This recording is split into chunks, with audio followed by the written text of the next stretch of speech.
A significant come down from not only last week's result, but performance also. So what changed from last week? Here are my thoughts on the game. Let's go to the whiteboard. Last week I highlighted how Manchester United played with a back three, with Wan-Bissaka, Lindelof and Maguire in possession, and how this allowed McTominay and Fred to play further forward. Consequently, United were able to play through central areas better, creating a much more balanced attack.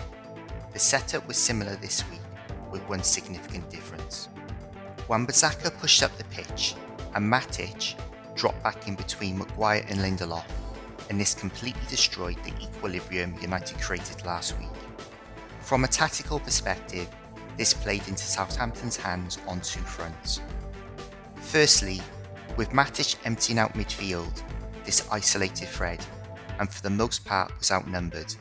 As a result, United predictably were only able to exit via the fullbacks.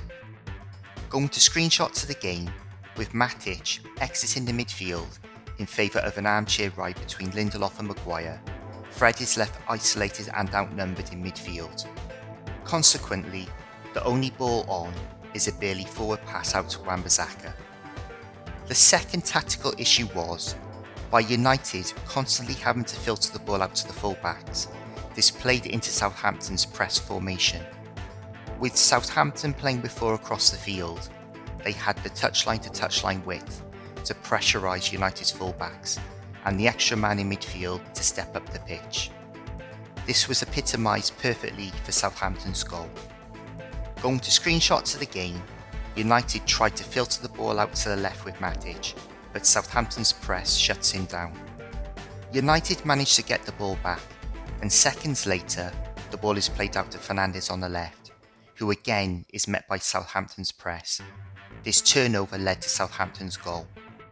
Another dimension that we lost was, with Matic playing between Lindelof and Maguire, as the midfield man, both centre-backs were just pushing the ball sideways to Matic, and consequently, we lost those forward penetrating passes from Lindelof that were a feature of the Leeds game. The alternative was Matic pushing the ball sideways into the fullbacks. Going to screenshots of the game, Lindelof, in all this space, would normally be facing towards the opposition's goal, looking for a forward, progressive pass. This week, the only thought is to play a 10-yard ball to Matic, who hardly hit a pass that broke the lines. In the second half, United improved significantly, but in my opinion, this was mainly due to Southampton changing formation. Taking Walcott off for a defender in Bednarek opened up the pitch for United, as it reduced Southampton's press numbers in midfield, making it easier for United to play through the field.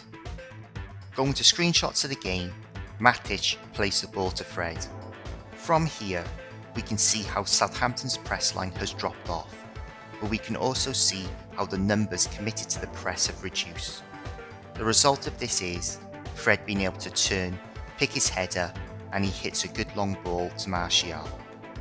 The Devils' verdict is, the positives were United came from behind again, but this time with fans in the stadium, and they equalled Arsenal's unbeaten away record.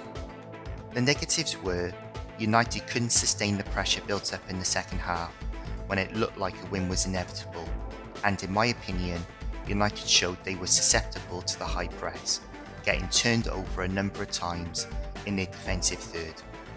Let me know in the comments your thoughts on the game. Thank you for watching, and please like, subscribe and share, and I'll see you in the next video.